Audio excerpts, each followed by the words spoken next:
On the breakfast, some Nigerian youth groups have lamented what they describe as low inclusion of youths and governance. We'll have a discussion on this ahead on the breakfast.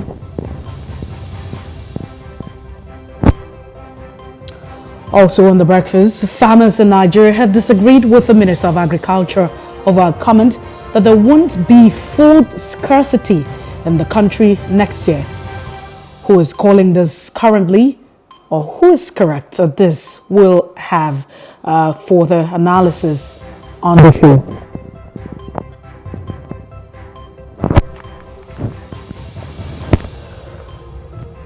And as always, we'll also be looking at the pages of the national dailies, we call it Off the Press, to bring you in-depth analysis of today's major headlines.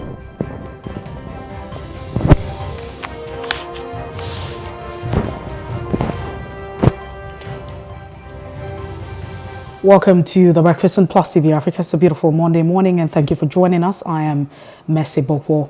As always, we start off our conversation with the top trending, and first on the list is about the town hall meeting and all that happened. Not necessarily all, but just a part of what happened at the town hall meeting.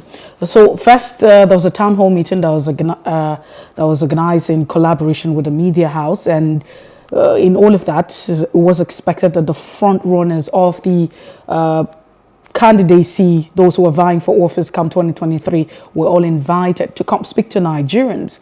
This was not really a debate, but of course it was a town hall meeting where everyone could attend. And so invitation was actually put out to the major front runners of for the office of the presidency. However, several of them pulled out of, the town hall meeting just a few minutes or thereabout before it eventually happened. We quickly take a look at this track, and when we return, we'll have further discussion. Please stay with us.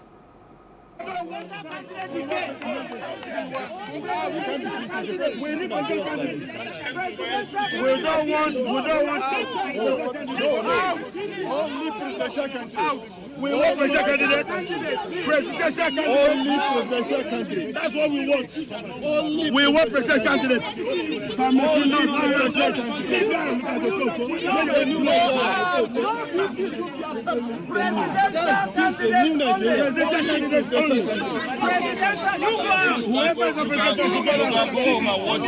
No, we are Nigerians and we will not accept. No. You can take your presidential candidate. We don't want all this.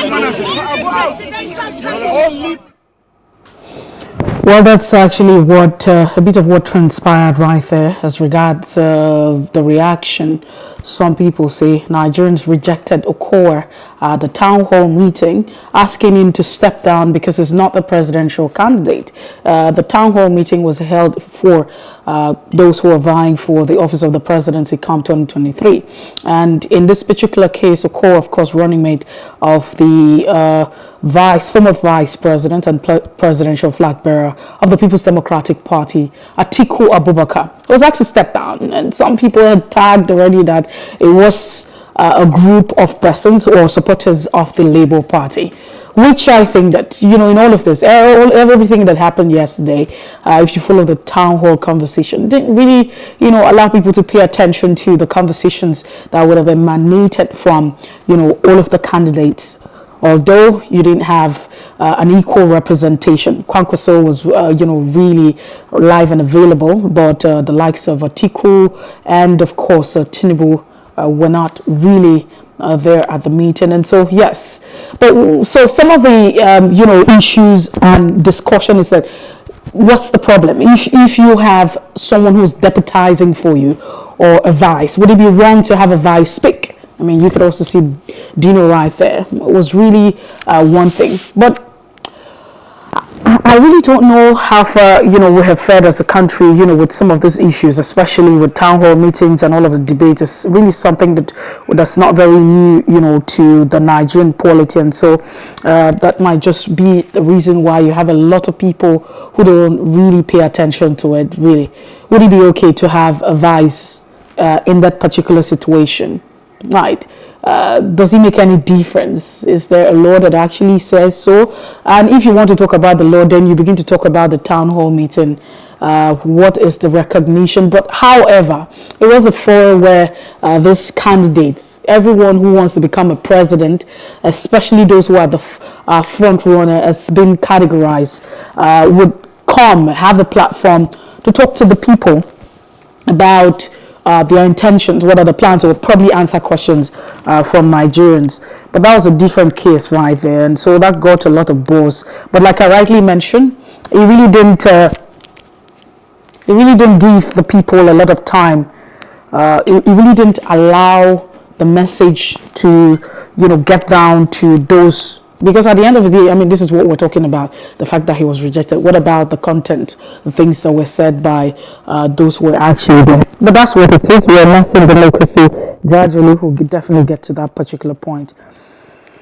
Moving away from that, a swarm of bees disrupted the APC campaign in Kogi State, and Nigerians have said, hey, this is just, a sign. You know how we can we can be with the things that we believe. We talk about superstition and what have you. Some people say this is a sign. The APC is not a party. These are the thoughts of Nigeria. And if you go on social media, it's just saying, hey, it might just be the hand of God. But really, what could really cost us? I think I have witnessed a situation where a bee actually came around a residential, area. And what could really, I haven't really gotten any answer as regards what would have actually necessitated, having a swamp of bees coming to a place where you have people leaving residential environment or to that particular, gathering. It's quite strange. And I understand the superstition and the beliefs that we have as a people. Whatever the case may be, I'm just hoping that, no one was actually hurt. However, there are no reports of whether, people were actually hurt there. But I want to believe that no one was really hurt and that everything actually went smoothly. And quickly moving away to the third top trending is that you have the federal government justifying that they paid half salaries to varsity lecturers. That has been another conversation. Now, don't forget that these lecturers have been on strike since the 14th of February 2022. The call of the strike just on, the 14th. It made it 8 months staying at home. But however, the government had agreed that they were going to pay the 8 month salary. There was also court, injunction that said, or ruling that asked that this lecturer should go back to the classroom. And I think that they were also trying to be law-abiding citizens that obeyed the court ruling and went back. But unfortunately, salaries that were paid for the month of October was half. We also hear that, some professors were actually going home, or lecturers with 71,121,000 naira, and that's it. But the government has actually given a justification, which if you look at, the Industrial Act, it actually agrees to it. That, there's no way you're going to be paid for what you haven't earned. So you have to earn what you are going to be paid. And so for the time that they did not work, it's not important that they be paid. They can't be paid for services they didn't render. But whether or not, that's actually the conversation, it brings us back to the issue of agreements, where you have the government getting to agreements. And one of it is that, really, the Industrial Act, this is actually, the government may be acting in accordance to the Industrial Act. But however, the same government actually contravenes the act and also agrees with the ASU union, of course, to suspend the strike in return for their withheld salary. So it was an agreement and it should be respected. That's where we are with all of the strikes and with all that's going on with us, is that the government gets into agreement and they don't respect it. So you understand what the law says. But however, you decide to contravene the law and you get into an agreement. Should the agreement not be upheld or respected?